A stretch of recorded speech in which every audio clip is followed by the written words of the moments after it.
सितंबर में ऐसा लगा था कि मौसम का सितम अब खत्म हो गया है, लेकिन अक्टूबर में एक बार फिर मौसम का मिजाज आक्रामक हो गया है। लौटते मॉनसून ने जहां बिहार और बंगाल की मुश्किलें बढ़ा दी हैं, वहीं उत्तर प्रदेश से लेकर जम्मू कश्मीर तक हो रही बारिश अब डरा रही है। इतना ही नहीं, अरब सागर से उठ रहे शक्तिशाली चक्रवात तूफान ने पश्चिम और दक्षिण भारत को एक नई टेंशन दे दी है।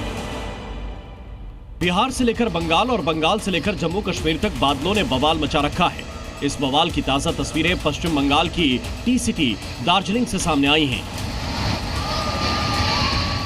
जहां ये 2 मंजिला मकान ताश के पत्तों की तरह भरभराता हुआ नदी में समा गया। ये तीस्ता नदी का रौद्र रूप है। लगातार हो रही बारिश के चलते नदी ने अपनी हदें तोड़ दी हैं। सिलीगुड़ी और कुर्सियांग को जोड़ने वाला ये लोहे का पुल तीस्ता के गुस्से का शिकार हो गया है। पुल के खंभों से टकराती लहरों ने लोहे के ब्रिज को 3 हिस्सों में तोड़ दिया है। तस्वीरों में साफ नजर आ रहा है कि पुल का एक बड़ा हिस्सा पानी में समा गया है। जो बचा है वो कब तक बचा रहेगा, ये कोई नहीं जानता। उदिया ब्रिज जो डैमेज हुआ है उसको देखने के लिए आई हुई थी superintendent engineer PWD, executive engineer PWD के साथ। तो इसको कैसे इसका कनेक्टिविटी रिज्यूम करना है उस पर चर्चा हुई है। होपफुली जल्दी रिज्यूम करेंगे सो दैट लोगों को परेशानी ना। दार्जिलिंग में लगातार हो रही बारिश और लैंडस्लाइड ने अब तक 20 जिंदगियां ली हैं। भारी बारिश के चलते पश्चिम बंगाल के मिरिक, कुर्सियांग, रांगभांग और कालीपोंग इलाके को हाई अलर्ट पर रखा गया है। दार्जिलिंग की तरह ही पश्चिम बंगाल का मेदिनीपुर जिला भी कुदरत के कहर का शिकार हुआ है। उफनती नदी गांवों में दाखिल हो चुकी है। कच्चे मकान बाढ़ की भेंट चढ़ चुके हैं। इंसानी जान बचाने के लिए लगातार कोशिशें की जा रही हैं। पश्चिम बंगाल ही नहीं, बिहार भी आसमानी आफत का दंश झेल रहा है। किसी को अंदाजा नहीं था कि अक्टूबर में बिहार पर कुदरत ऐसा कहर बरपाएगी। 24 घंटे की मूसलाधार बारिश ने कई गांवों को टापू में तब्दील कर दिया है। कई गांवों का कनेक्शन मुख्यालय से कट चुका है।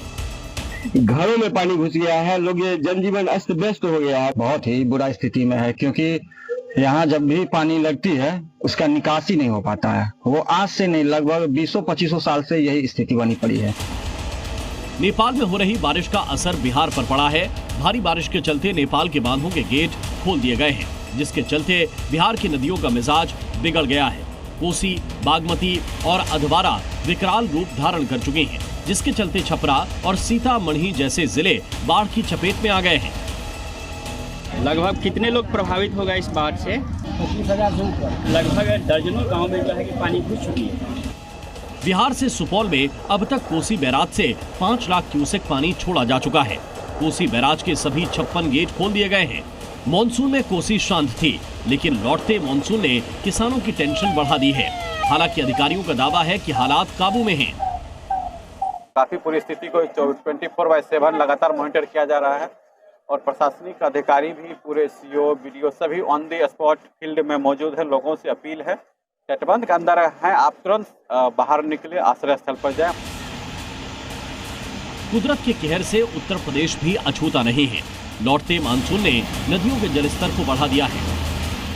चंदौली में चंद्रप्रभा नदी किनारों को छोड़कर गांवों में घुस गई है। लगातार बढ़ते जलस्तर को देखते हुए प्रशासन ने मुगलसराय चकिया मार्ग को बंद कर दिया है। उत्तर प्रदेश के लिए अगले 48 घंटे बेहद अहम हैं।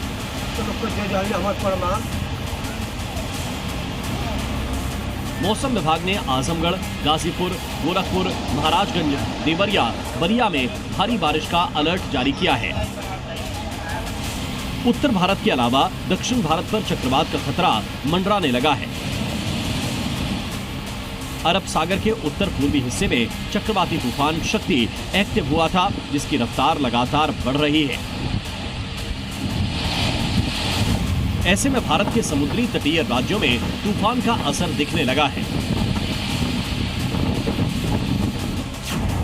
महाराष्ट्र, गुजरात, तमिलनाडु के साथ ही दिल्ली, बिहार, हिमाचल जैसे राज्यों को अलर्ट पर रखा गया है।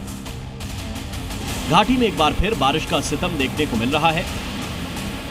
48 घंटे से हो रही बारिश के चलते श्री माता वैष्णो देवी श्राइन बोर्ड ने बड़ा फैसला लिया है। श्रद्धालुओं की सुरक्षा को देखते हुए वैष्णो देवी की यात्रा को 7 अक्टूबर तक के लिए रोक दिया गया है। श्री माता वैष्णो देवी की पवित्र यात्रा एक बार फिर से खराब मौसम के कारण बंद कर दी गई है। आपको बता दें कि 5 अक्टूबर यानी कि आज से लेकर 7 अक्टूबर तक ये 3 दिन जो यात्रा है वो बंद रहने वाली है। पहले भी करीबन 22 दिन जो है वो यात्रा 26 अगस्त की बड़ी लैंडस्लाइड के बाद बंद रही थी। पूर्व से लेकर पश्चिम और उत्तर से लेकर दक्षिण तक हो रही बेहिसाब बारिश ने बर्बादी की नई तस्वीरें तैयार कर दी हैं। मौसम विभाग की माने तो आने वाले कुछ दिन मुसीबत भरे हो सकते हैं। ऐसे में रेस्क्यू टीमों को अलर्ट मोड पर रखा गया है। Bureau report, C media.